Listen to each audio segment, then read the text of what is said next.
നമസ്കാരം. മലയാളി വാർത്തയിലേക്ക് സ്വാഗതം. ഒരു ശ്രുതിയെ ഓർമ്മയുണ്ടോ? ജെയ്സന്റെ ശ്രുതിയെ ഓർമ്മയുണ്ടോ?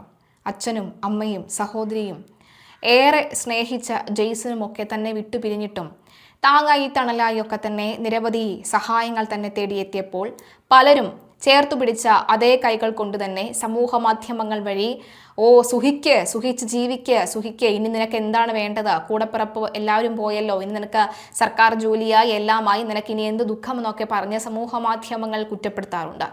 അതേ ശ്രുതിയെ താങ്ങി ചേർത്ത് നിർത്തി വലിയ വായിൽ വർത്താനം പറഞ്ഞ സർക്കാർ തന്നെ ഇപ്പോൾ കാലുമടക്കി തൊഴിച്ചിരിക്കുകയാണ്.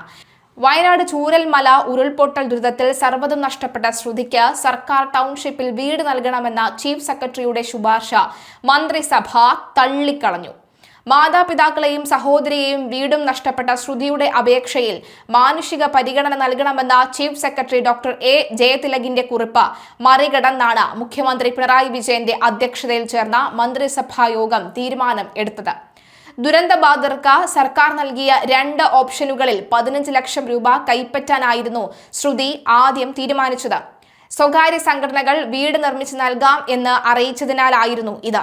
എന്നാൽ ആ വീടുകളുടെ നിർമ്മാണം പൂർത്തിയാകാത്തതിനെ തുടർന്ന് കൈപ്പറ്റിയ 15 ലക്ഷം രൂപ സർക്കാരിലേക്ക് തിരികെ നൽകാമെന്നും പകരം ടൗൺഷിപ്പിൽ ഒരു വീട് അനുവദിക്കണമെന്നും ആവശ്യപ്പെട്ട് ശ്രുതി കഴിഞ്ഞ ഡിസംബറിൽ അപേക്ഷ നൽകി. മറ്റ് സംഘടനകളുടെ വീട് കൈപ്പറ്റില്ലെന്ന വ്യവസ്ഥയിൽ ശ്രുതിക്ക് വീട് നൽകാമെന്നായിരുന്നു ചീഫ് സെക്രട്ടറി ഫയലിൽ രേഖപ്പെടുത്തിയത്. ഗുണഭോക്താക്കൾ സർക്കാരിന്റെ ടൗൺഷിപ്പിനെ വിശ്വസിക്കുന്നത് സർക്കാരിന് ലഭിക്കുന്ന അംഗീകാരമായി കാണണമെന്നും അദ്ദേഹം ഫയലിൽ കുറിച്ചിരുന്നു. എന്നാൽ മാർച്ചിൽ ചേർന്ന മന്ത്രിസഭാ യോഗം ചീഫ് സെക്രട്ടറിയുടെ ഈ നിർദ്ദേശം തള്ളിക്കളഞ്ഞു. അടുത്തിടെ തെരഞ്ഞെടുപ്പ് പ്രചാരണ വേളയിൽ കോൺഗ്രസ് ശ്രുതിക്ക് വീട് നൽകാതെ കബളിപ്പിച്ചു എന്ന് CPM വയനാട് ജില്ലാ സെക്രട്ടറി K റഫീഖും മുഖ്യമന്ത്രിയും രൂക്ഷമായി വിമർശിച്ചിരുന്നു. കോൺഗ്രസ് ആദ്യം വീട് വെച്ചു കൊടുത്തതിനു ശേഷം ഗ്യാരണ്ടിയെക്കുറിച്ച് സംസാരിക്കട്ടെ എന്നായിരുന്നു മുഖ്യമന്ത്രിയുടെ പരിഹാസം. എന്നാൽ ഈ വിമർശനങ്ങൾ ഉന്നയിക്കുന്നതിന് മുൻപ് തന്നെ ശ്രുതിക്ക് വീട് നിക്ഷേപിക്കാനുള്ള തീരുമാനം മുഖ്യമന്ത്രിയുടെ നേതൃത്വത്തിലുള്ള മന്ത്രിസഭ എടുത്തിരുന്നു എന്നതാണ് ഇപ്പോൾ പുറത്തുവരുന്ന വിവരം. തെരഞ്ഞെടുപ്പ് പ്രഖ്യാപനത്തിന് തൊട്ടുമുൻ ഒട്ടേറെ തീരുമാനത്തിന് അനുകൂല തീരുമാനമെടുത്ത അല്ലെങ്കിൽ നിലപാടെടുത്ത മന്ത്രിസഭ ദുരിതത്തിനിരയായ പെൺകുട്ടിയോട് കാട്ടിയത് വലിയ ക്രൂരതയാണെന്നാണ് വിമർശനം ഇതിനോടുകൂടി ഉയരുന്നത്.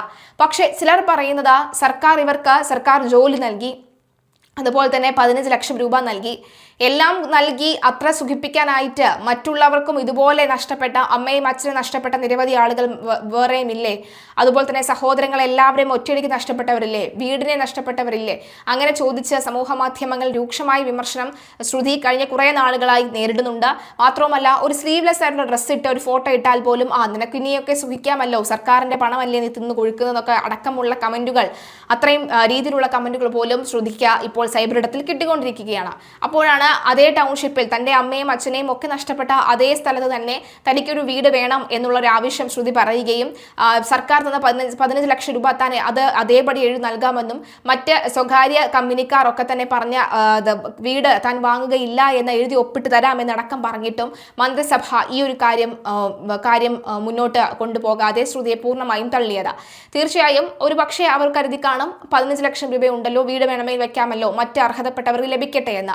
അത് നല്ല കാര്യം. പക്ഷെ അപ്പോഴും അർഹതപ്പെട്ടവർക്ക് ആ വീട് കിട്ടുമോ എന്നുള്ളതാണ്. ഇലക്ഷന് മുൻപായിട്ടൊരു ഇലക്ഷൻ സ്റ്റണ്ട് പോലെ ആ വീടെല്ലാം തന്നെ ഉദ്ഘാടനം ചെയ്തിട്ട് മനുഷ്യന്റെ കണ്ണു നിറയ്ക്കുന്ന തരത്തിലുള്ള PR വർക്കൊക്കെ തന്നെ അവിടെ നല്ലപോലെ നടത്തിയതിനു ശേഷം അവിടെ ഒരു കുട്ടി പോലും അവിടെ കയറി താമസിക്കാത്ത ഒരു സാഹചര്യം ഉണ്ടാകുന്നുണ്ട്. ആ സാഹചര്യം നിലനിൽക്കുന്നുണ്ട്. പക്ഷെ അപ്പോഴും അതിൽ ഒരു 5 കുടുംബമെങ്കിലും താമസം ആരംഭിച്ചിരുന്നെങ്കിൽ ഒരു പക്ഷേ സർക്കാരിന് കയ്യടി ലഭിക്കുമായിരുന്നു, അതുവഴി നിരവധി വോട്ടും ലഭിക്കുമായിരുന്നു. പക്ഷേ അങ്ങനെ ഒന്നും ചെയ്യാതെയാണ് ശ്രുതിയുടെ വീടും തള്ളിയിരിക്കുന്നത്. എന്താണ് ഈ ഒരു വിഷയത്തിൽ നിങ്ങളുടെ അഭിപ്രായം?